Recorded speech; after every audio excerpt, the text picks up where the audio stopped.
Salut les amis. Bonne et heureuse année 2026 à tout et chacun. Aujourd'hui nous sommes au mardi 13 janvier. Le professeur n'a pas pu vous souhaiter la bonne année très tôt, mais on dit qu'il n'est jamais trop tard pour bien faire. Le professeur était un peu en déplacement, un peu occupé. Bref, j'aimerais dire merci à tout un chacun, ceux qui ont cru en nous, ceux qui nous accompagnent. Souhaiter bonne et heureuse année aux nombreux abonnés qui se sentent abandonnés. il y a plusieurs qui m'écrivent, qui envoient des messages, mais le professeur est rentré où? Le professeur est là, cher frère.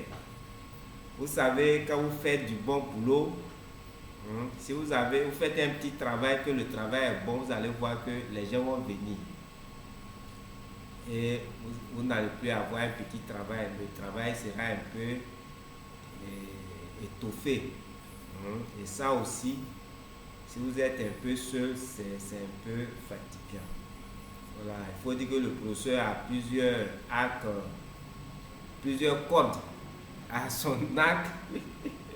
C'est bien vrai que je fais l'informatique, l'électronique des 4 mais moi-même je suis dans la santé, je fais l'imagerie médicale, c'est la radiologie.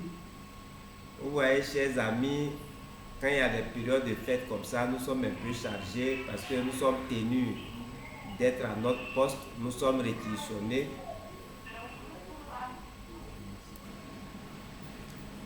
Bref, le professeur est là et il vous salue. Le travail continue. Voilà, c'est la nouvelle année. Il y a longtemps, je n'ai pas fait de vidéo. Voilà, donc aujourd'hui, le professeur se tient devant vous. Je vais faire juste une petite vidéo. Chers amis,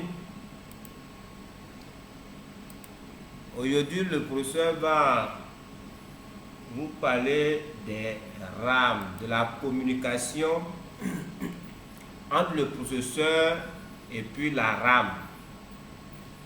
Comment le processeur communique avec la rame. C'est des choses, j'ai toujours dit que j'aime pas parler de ça dans le public parce que ça relève de l'affichage. Le professeur a toujours dit que il peut toujours porter tout sur la place publique sauf l'affichage. Parce que c'est l'affichage qui est le secret en fait. C'est l'affichage. C'est l'affichage qui fait le professeur. Donc, vous voyez, c'est ce qui fait un peu que, voilà, vous voyez, si ça fait un moment que je n'interviens plus sur ma chaîne YouTube parce que c'est des choses un peu sensibles. Voilà. Puis les autres chapitres, l'allumage, le démarrage, la charge, la batterie et autres, ça c'est des chapitres que tout le monde aborde. Voilà. Quand vous venez sur le net, vous allez voir qu'il y a beaucoup qui abordent ces chapitres-là parce que bon, ça c'est des b.a.-ba. Voilà. Mais ce qui fait le dépannage même, c'est l'affichage. Et ça, vous voyez que c'est un peu rare. Ceux qui osent s'aventurer sur ce terrain,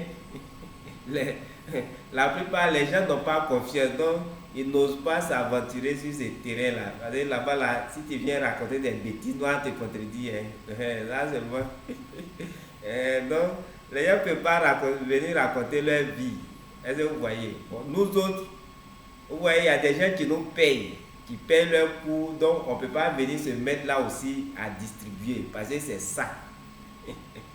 C'est ça. Donc, bref, c'est ce qui fait que je me suis un peu mis à l'écart parce que mes étudiants ceux qui me connaissent, ils disent que je parle trop. Parce qu'il y a des choses là qui sont cachées là-bas et puis je viens, j'expose. Donc, il y a des gens qui ont payé et puis je viens, je donne à ceux qui n'ont pas payé. Donc, pour éviter tout ça, je vais rester dans mon coin. Mon numéro WhatsApp est partout. tout le monde sait où me trouver. Voilà, donc ceux qui sont intéressés, les gens m'appellent, je leur donne des cours, voilà, payants. Voilà, les informations dont ils ont besoin, je leur donne ça et c'est payant, frère. Nous sommes dans un monde aujourd'hui là, tout est payant. Bref, aujourd'hui, je vais brosser un peu, voilà, parce qu'il y a des gens qui m'appellent, qui me posent certaines questions, donc je ne vais pas aller en profondeur, mais je vais brosser un peu cette histoire de communication CPU RAM. Et puis bon, ceux qui sont intéressés peuvent me contacter pour aller en profondeur. Bref, chers amis, vous voyez ici, voilà une carte mère qui est là. Voilà, ça c'est une carte mère. Ici, vous voyez la RAM. Voilà, c'est une carte mère qui prend des DDR-RAM, DDR4, des RAM DDR4. Voilà. Quand on pose la question aux gens de savoir à quoi servent les RAM, quand aujourd'hui vous allez demander à quelqu'un à quoi servent les RAM, il va vous rétorquer que les RAM là, c'est pour la rapidité, la machine, patati patata. Mais nous, en tant que réparateur de carte mère, quand nous réparons notre carte mère là, il n'y a pas de disque dur qui est connecté à la carte mère. Il n'y a pas de disque dur branché dessus. Voilà, donc ces histoires de l'ordinateur va être rapide, pas rapide, bon ça ne nous intéresse pas trop. Hein. Nous, ce qui nous intéresse là, c'est l'affichage. Voilà, c'est l'affichage qui nous intéresse. C'est-à-dire que vous appuyez votre bouton power et puis vous voyez des images à l'écran, les images sont stables, ça ne disparaît pas. Bon, vous allez dépanner votre carte mère, hein, ça fonctionne, hein, la carte ne chauffe pas. Voilà, c'est tout ce qui nous intéresse. Voilà, on n'a pas de disque dur pour travailler, pour dire qu'il faut que l'ordinateur soit rapide. Non, ça ne nous intéresse pas. Chers frères, chers amis, la RAM est une mémoire. La RAM est une mémoire. Memory, ça permet de stocker des données. Voilà. La RAM est un stockage de données. C'est un stockage de données. Un lieu de stockage, si vous voulez, de données. Mais ce stockage-là, on dit que c'est un stockage volatile. C'est un stockage volatile. C'est une mémoire vive. Ça veut dire quoi? Ça veut dire que vous pouvez stocker des données dans la RAM, mais si la machine s'éteint ou bien le courant coupe, ces données-là s'en vont. Les données disparaissent. Donc on parle de mémoire volatile ou bien mémoire vide en opposition des mémoires mortes comme les SSD ou bien les disques du HDD, les clés USB. Si vous voyez, chers amis. Voilà. Et cette mémoire-là, ça sert à quoi? À quoi sert la RAM, chers frères? La RAM, c'est le lieu de genèse, si vous voulez. C'est le lieu de genèse des signaux d'affichage. Bon, ça là, je ne voulais pas dire aux gens, mais c'est pas grave. Mes étudiants souffraient que je dise ça, ça fait rien. La RAM, c'est le lieu où les signaux d'affichage sont générés. Et ça, il y a beaucoup qui ne le savent pas. Qui génère les signaux d'affichage? C'est le processeur. C'est le processeur qui génère les codes d'affichage. Et donc, comment ça va se passer? C'est pas grave, c'est pas grave. De temps en temps, il faut faire plaisir aux gens. Donc, vous voyez, voilà le processeur ici. Il va générer les signaux d'affichage ici. Le processeur n'a pas d'espace de stockage. Il n'en a pas. Le processeur n'en a pas. Voilà. Il y a un tout petit espace qu'on appelle mémoire cache. C'est tout petit. Et le processeur stocke là-bas. Vous savez, souvent, il y a des données. C'est un peu comme votre téléphone portable. Oui. Ou votre téléphone portable, à tout moment, vous avez besoin de ça. Donc, ça est à côté de vous, mettez ça à côté de vous. Voilà. Donc de la même manière, la mémoire cache, c'est un tout petit mémoire dont dispose le professeur, où le professeur met certains éléments dont il a besoin à tout moment.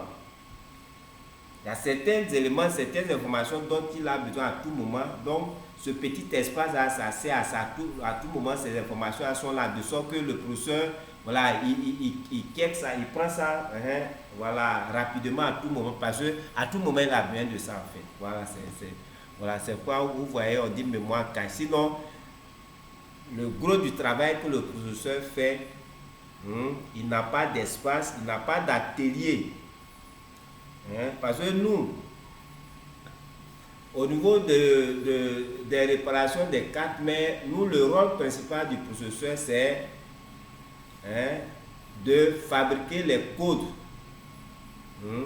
d'affichage. Ça, c'est le rôle principal qui est là. Il y a d'autres choses, mais ce qui est important pour nous, c'est de fabriquer les signaux, les codes d'affichage, pour que ces codes-là viennent à l'écran. C'est le rôle. Maintenant, où il va fabriquer ces codes, puisqu'il n'a pas d'espace de travail, c'est au niveau des RAM. Les DDR RAM, chers frères. Voilà. Donc, vous voyez l'importance des RAM. C'est pourquoi, quand votre RAM déconne, l'écran est noir. Mais il y a beaucoup qui le savent. Voilà. Donc, la RAM est un élément très important dans le processus de l'affichage. La RAM est un élément très très important. C'est pourquoi vous voyez souvent, il y a des cartes, mais par exemple, quand vous voyez le schéma, vous allez prendre la puce qui va générer le VDDQ. Vous allez voir souvent il n'y a pas de power boot. Il n'y a pas de power boot. Mais ce power boot là, vous allez retrouver ça au niveau du PCH. Avant que le PIT reset, avant que le PIT reset ne sorte, vous allez voir que le PCH va générer ce power boot là qu'on va appeler DDR Power OK, et il va envoyer ça au processeur. Parce que c'est important. Parce que dès que le processeur reçoit le V-Core, je vous rappelle aussi que le processeur a plusieurs tensions. La dernière tension dont il a besoin pour démarrer, c'est le V-Core. Sinon, avant le V-Core, le processeur travaille. Il reçoit certaines tensions et il commence à travailler, à mettre tout en place pour que le VCC Core arrive. Voilà. Donc, avant que le processeur ne démarre, le PCA va lui envoyer le DDR Power OK. Parce que dès que le processeur démarre, il va commencer à communiquer. La première chose qu'il va faire, c'est de communiquer avec la RAM. Si vous voyez, communiquer avec la RAM, parce que c'est son espace de travail. Parce qu'il sait, quand il se réveille, il sait qu'il doit générer les codes d'affichage.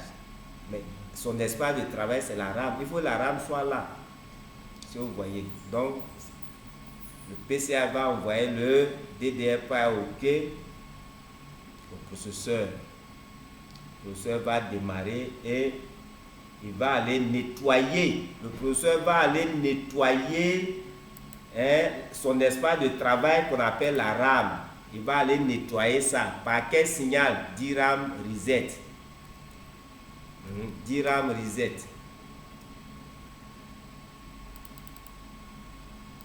Voilà. Donc, vous voyez ici DRAM reset. Voilà. Dès que le processeur démarre, la première action que le processeur va poser, c'est ça. C'est-à-dire que envoyer le DRAM reset pour aller nettoyer la RAM. Parce que la RAM, vous savez, à chaque fois que vous travaillez, que vous éteignez l'ordinateur, voilà, c'est comme si vous êtes sur un terrain, vous avez fini un match de football, vous êtes allé à la maison, mais vous voyez qu'il y a des déchets qui peuvent rester sur ce stade-là. Il y a des déchets, il y a des gazons qui peuvent être enlevés, il y a des gens qui vont cracher, il y a des bouteilles d'eau, vous voyez, il y a n'importe quoi. Donc, pour que un autre match commence, avant qu'un autre match commence, il va falloir nettoyer le terrain. C'est ainsi se fait le toilettage. Oui, Donc le processeur envoie le DRAM reset pour nettoyer la RAM, pour balayer, pour réinitialiser la RAM. C'est ce qu'on appelle réinitialiser, c'est-à-dire que remettre la RAM à sa valeur par défaut parce qu'il y a un nouveau travail qui va commencer. Chers frères, vous voyez que c'est intéressant. Vous voyez le rôle de cette RAM-là. C'est fondamental.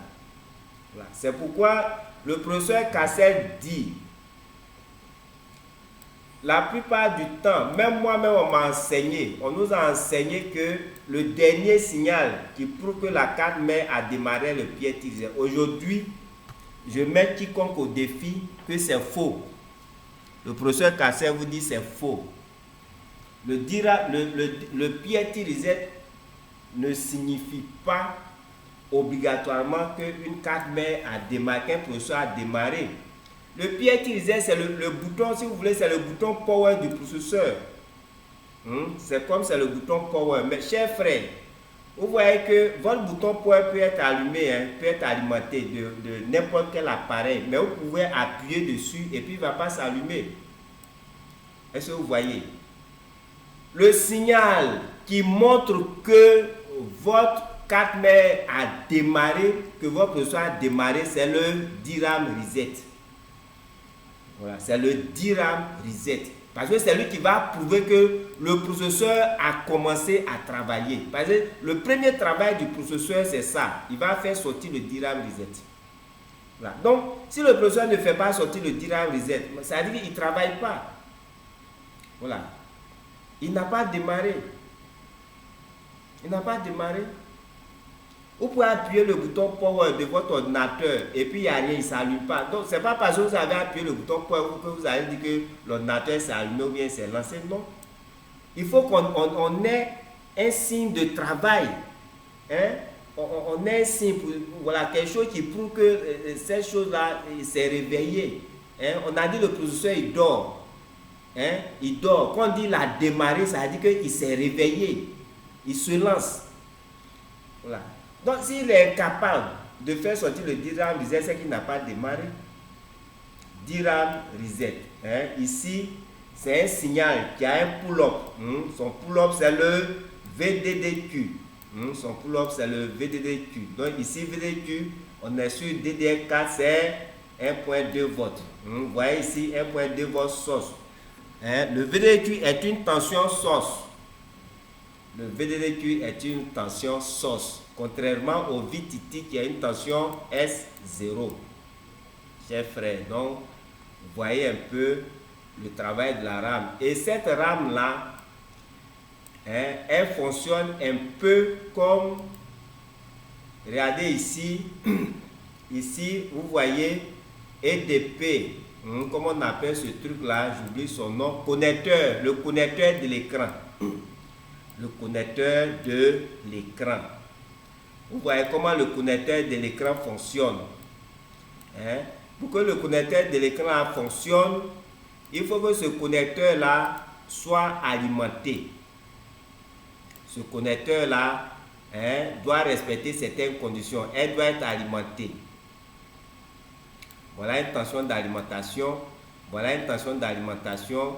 Voilà la troisième tension d'alimentation. Donc, première condition, le connecteur doit avoir ses alimentations. Deuxième condition, le connecteur doit avoir ses signaux de contrôle. Il y a des signaux qu'on appelle signaux de contrôle. Le connecteur doit avoir ses signaux de contrôle là. Il y a un signal de contrôle ici, EDP HPD. Ça, c'est ce signal-là, le connecteur envoie ça au processeur. Si c'est le processeur qui envoie l'image, ou bien au PCA, ou bien la carte graphique. Bref, pour nos étudiants, ils savent où ce signal s'en va. Voilà. Donc, première condition, alimentation du connecteur. Deuxième condition, le connecteur doit avoir ses signaux de contrôle. Qui envoie les signaux de contrôle? Au niveau du LVDS, ça peut être le processeur, ou bien ça peut être le PCH, ou bien ça peut être la carte graphique, ou bien ça peut être un convertisseur. L'iOS même peut envoyer des signaux de contrôle. Voilà. Et donc, lorsque le connecteur a reçu ces signaux de contrôle, si les signaux sont bons, Ça veut dire que le connecteur est prêt à recevoir les codes d'affichage. Voilà les codes d'affichage ici. Voilà. Donc, en premier lieu, alimentation. Deuxième lieu, signaux de contrôle. Troisième lieu, on a l'image même qui arrive du processeur. Ici, vous voyez CPU, EDP, transmission 0. Transmission 0 plus transmission 0 moins. Transmission 1 plus 1, voilà. Auxiliary clock. Est-ce que vous voyez? Voilà. Donc, la RAM obéit aussi à cette tradition. La RAM obéit aussi à cette tradition. Donc, regardez ici la RAM. Est-ce que vous voyez? Regardez ici la RAM. Vous avez vu ici, par exemple, on a vu que c'est le processeur qui envoie les signaux d'affichage. Donc, vous voyez CPU, EDP, CPU, EDP. Donc, au niveau de la RAM ici, c'est pratiquement la même chose. Voilà, voilà nos RAM ici. Elle doit être aussi alimentée. Vous voyez les alimentations de cette RAM-là. Là, c'est une alimentation. La masse, c'est une alimentation. Voilà une autre alimentation ici, VTT. V-référence. Référence, c'est une alimentation. Il y a le speedy ici, c'est une alimentation. Donc, notre RAM doit être alimentée. Et si la RAM est alimentée, la RAM aussi doit recevoir ces signaux, les signaux qui vont préparer à la RAM à recevoir, à pouvoir communiquer avec le CPU. Si vous voyez. Au niveau du connecteur RVDS, comme je vous ai dit, il y a un seul signal ici que le connecteur envoie à celui qui envoie l'image. Si je vais supposer que c'est le processeur qui l'envoie au processeur. Voilà. Sinon, le reste, vous voyez ici, le processeur envoie les signaux d'affichage là au connecteur. Vous voyez, il y a deux signaux ici, EDP aux. Ici, c'est une communication à double sens. Voilà. C'est-à-dire que ici, le processeur envoie des informations au connecteur. Le connecteur aussi retourne des informations au processeur. Donc, vous voyez ici c'est bidirectionnel. Au niveau de la RAM, c'est la même chose. Regardez ici, voilà les informations que le processeur échange avec la RAM. Voilà ces informations-là qui sont là.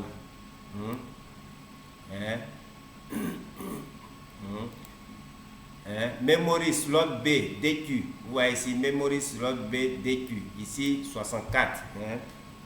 Voilà. Donc, vous voyez ici, c'est bidirectionnel. Mais avant ça, voilà. Donc, en fait, voilà les informations que le processeur va échanger avec la RAM. Voilà ces informations-là. Mais avant, pour que le processeur puisse échanger ces informations avec la RAM, il faut que la RAM soit dans des conditions. D'abord, l'alimentation, c'est ce dont on a parlé ici.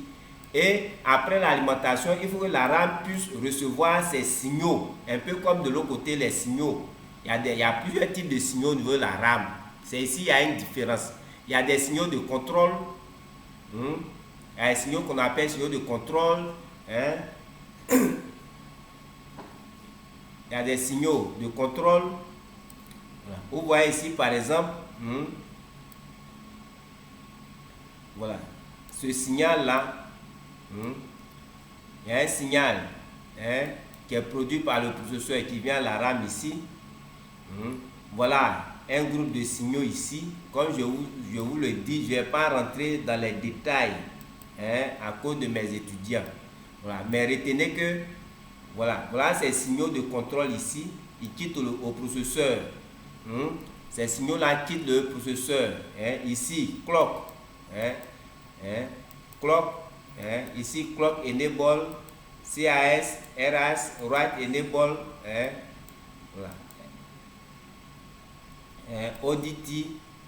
Ce vous voyez. Donc, DQ. DQ, DQS. Donc, le processeur va envoyer ces signaux-là pour préparer la RAM. Une fois que ces signaux sont là, que ces signaux sont bons, que le processeur estime que tout est prêt à communiquer, à envoyer les informations, le processeur va envoyer les informations ici. Ici, c'est les data. Vous voyez, ici, c'est les data.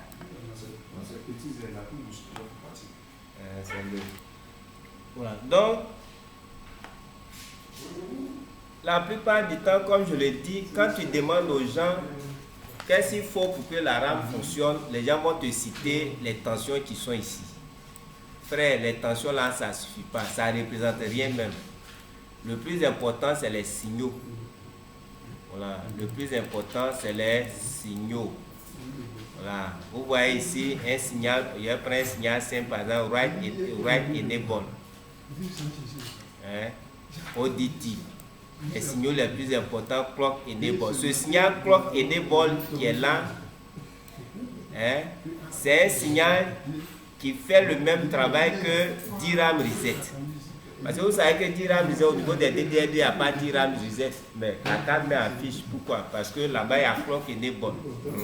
Voilà. Donc, ces signaux-là, chacun a son rôle. Quel est le rôle de chacun? Et ça, ceux qui sont intéressés, le processeur est là. Vous nous contactez et on va vous expliquer. On va vous expliquer quel est le rôle de chaque signal. Lorsque vous n'avez pas d'affichage, que vous suspectez la RAM, quels sont les points de test? Quels sont les signaux que vous devez tester? Quels sont les signaux dont la défaillance peut causer le manque d'affichage? C'est important, chers frères. Vous voyez? Voilà, donc le processeur est tout disponible. Hein? Dans la description, nous allons mettre notre numéro WhatsApp pour ceux qui sont nouveaux. Hein? Chers frères, il faut connaître la RAM. Parce que la plupart du temps, les problèmes que nous avons, souvent c'est lié à la RAM. Mais malheureusement, nous n'avons pas l'enseignement nécessaire pour savoir si c'est la RAM qui a le souci ou non. On va prendre des rames, on va mettre dedans, on va prendre les rames, ça dit on se fatigue, chers frères. Je vais vous montrer quelque chose avant de finir. Je vais vous montrer quelque chose. Vous voyez les rames là. Quand vous prenez une rame par exemple, voilà une rame, vous allez voir il y a des trucs noirs comme ça. Ça fait 4 comme ça. Hein? Noir. On appelle ça rank. Souvent c'est 4 ici. Voilà, donc il peut y avoir 4 sur cette face et puis 4 de l'autre côté. Hein? Les 4 ici, on appelle ça rank. Hein? On appelle ça rank. Voilà, donc vous allez avoir une rame comme ça aussi. Hein? Ici, il y a un rank. On va dire un rank comme ça, rank. Voilà. Et puis ici, il peut y avoir 2 ranks. Voilà. Vous pouvez avoir ça, 4 en haut, et puis 4 en bas, ça fait 2 ranks. Voilà. Donc, vous voyez, vous ne pouvez pas prendre, à supposer que vous avez une carte mère qui prend, cette rame là, qui a un rank. Je suppose que c'est un rank. Hein. Sinon, souvent, il peut y avoir 2. Ça veut dire un ici et puis un de l'autre côté. Mais je vais supposer que les 2 sont sur la même face ici. Lui, là, a un rank. Hein? Il tourne, peu importe sa fréquence. Et puis, lui, là, a 2 ranks. Vous voyez, il y a des gens, comme ici, c'est DDR4. C'est DDR4. Peut-être 4 gigas, DDR4. Il tourne à peut-être 10 000, 12 800, quelque chose comme ça. Hein? DDR4, 4 gigas, 12 800. Lui là aussi, il fait DDR4, 4 gigas, 12 800. Il y a des gens qui vont dire, comme c'est les mêmes fréquences, ils vont prendre ça pour mettre. Frère, ça n'a pas marché. Parce qu'ils n'ont pas les mêmes rangs ici. Vous voyez ici, il y a un rang, ici il y a 2 rangs. Pourquoi? Hein? On va vous donner l'explication ici. On va vous donner l'explication ici. Est-ce est- est- est-ce que ça vaut la peine? Non, faut pas aller là, faut pas leur dire ça. Faut pas leur dire ça. Voilà, donc, chers frères, chers amis, on va s'arrêter ici. Hein. J'ai brossé un peu. Hein. En résumé, le professeur n'a pas le professeur, c'est lui qui génère les codes d'affichage. Mais il n'a pas d'espace de travail. Il utilise les RAM. C'est au niveau des RAM qu'il va générer les codes. Et je ne vais pas vous expliquer le chemin des codes là. Quand il génère là-bas, qu'est-ce qui se passe ça là? Je sais qu'il y a beaucoup, hein, je sais qu'il y a beaucoup qui attendent, hein, ils disent mais quand le professeur va générer les codes ici là, mais les codes là vont faire comment pour arriver, hein, vont faire comment pour arriver ici? Ah, ça ne dit pas à quelqu'un de... hein? Donc, voilà le numéro du professeur. Voilà le numéro du professeur. Voilà. Bon, je vais mettre dans la description de la vidéo. Je vais mettre là-bas. Comme ça, le professeur va vous dire quand c'est généré là-bas, ça fait comment pour arriver de l'autre côté. Parce que quand vous connaissez ça, vous connaissez le chemin, le trajet des codes d'affichage, de sorte que quand il y a un problème, vous pouvez savoir à quel niveau il y a le problème. Parce que la plupart du temps, il y a des gens qui veulent gérer des problèmes d'affichage, mais ils ne connaissent même pas où l'image même est générée. Quand l'image est générée, quelles sont les étapes jusqu'à ce que l'image arrive au connecteur? Ils ne savent pas et ils veulent régler le problème d'affichage. Bon, souvent, ça me fait un peu rire. Et souvent, quand les gens me sollicitent, je leur pose certaines questions et puis ils fuient. La plupart, 99,99% de ceux qui me sollicitent pour des problèmes de carte, mais quand je commence à leur poser des questions pour les aider à détecter le problème et puis régler, ils fuient. Parce qu'ils n'ont pas la formation en fait. Ils fuient. Quand tu leur poses une, deux questions, ils fuient. Parce que pour eux, quand ils viennent vers toi, c'est un miracle. Tu vas lui dire, bon, c'est tel élément. Alors que ce n'est pas ça. Le dépannage, c'est le raisonnement. C'est l'analyse. C'est la synthèse. C'est la recherche. C'est la réflexion. Il y a beaucoup qui pensent que le travail de dépannage que nous faisons, c'est parce que nous avons échoué à l'école. Que nous ne travaillons pas, nous sommes frères. Détrompez-vous. Le dépannage relève de la haute sphère, de la haute réflexion. Voilà. Le dépannage relève de la haute réflexion. Voilà. Si vous n'avez pas un niveau élevé, vous ne pouvez pas faire le dépannage. Parce qu'il y a beaucoup de choses qui rentrent en ligne de compte. Il faut comprendre l'électronique, avoir un niveau moyen en électronique.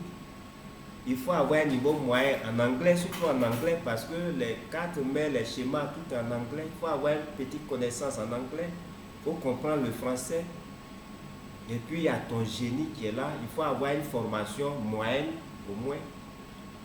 Si vous voyez, il faut avoir un cerveau qui réfléchit.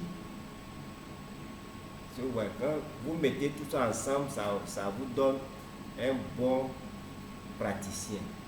Souvent, les gens ils quittent là-bas parce qu'ils ont vu quelqu'un réparer, ils veulent venir faire la même chose. Non, c'est pas ça, hein. Frère, vous allez vous retrouver au commissariat parce que vous brûlez 4 mètres et quelqu'un vous met là-bas. Non, hein. Voilà, je n'ai pas voulu être long.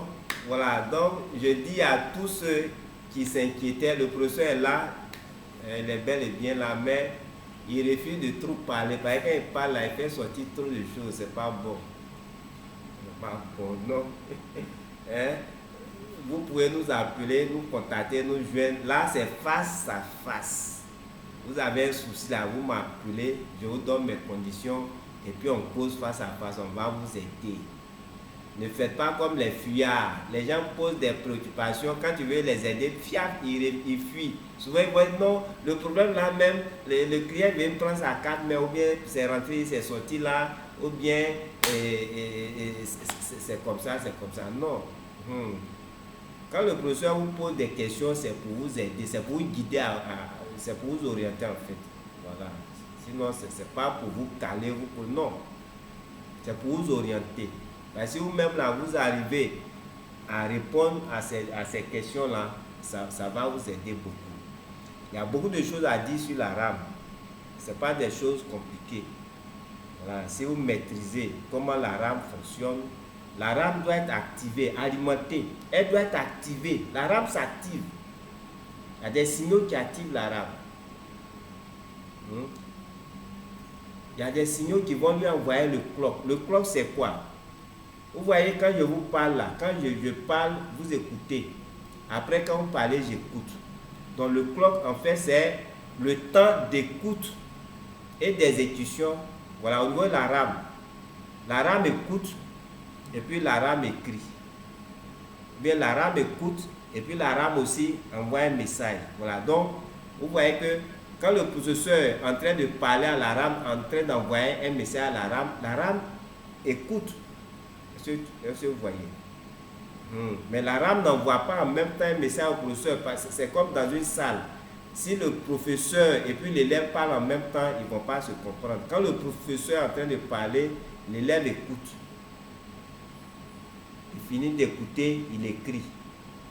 Quand lui aussi il prend la parole pour poser une question, le professeur écoute. Il finit d'écouter, il répond. C'est ce qu'on appelle le clock en fait. Quand vous entendez clock, clock, clock, c'est ça. Mais les gens nous ont bernés quand, bon, souvent on dit non, le clock là c'est la synchronisation, c'est faux, c'est pas synchronisation. C'est le temps d'écoute et de parole. Le temps d'écoute et d'écriture, si vous voulez, ça dépend. Et toutes ces choses-là, le professeur Cassel est là, il est disponible pour vous expliquer ces signaux. Il y a des signaux qui commencent sur la carte mère, qui vont venir se terminer sur la rame. D'où le nom, il y a un signal qu'on appelle ODT, On-Die Terminaison. ODT. Vous tapez ODT par exemple, ODT. Voilà, les signaux ODT. Vous voyez ces signaux-là. Voilà, signaux très importants. Vous voyez que tout ça, ça fait que dès que la rame a quand il y a un petit souci, il n'y a pas d'affichage. Voilà. Vous voyez ici, Write Enable. Ce signal-là va permettre au processeur d'écrire dans la rame. Parce que c'est lui qui permet l'écriture. Write Enable. Il y a plein de signaux comme ça. Plein de signaux comme ça. Bref. Bonne soirée à tous, bonne année et bonne canne. Voilà, même si j'ai été éliminé, cette année, les gens sont contre de moi. D'après, on a un vieux comédien ici qu'on appelle Ménéclé. Il dit ils sont contre de nous. Ils sont contre de nous. Non. Ils nous ont éliminés. Mais les éléphants, on vous félicite. Vous avez fait un bon match. Vraiment, on vous félicite. Voilà, vous avez fait ce que vous pouvez faire, on vous félicite.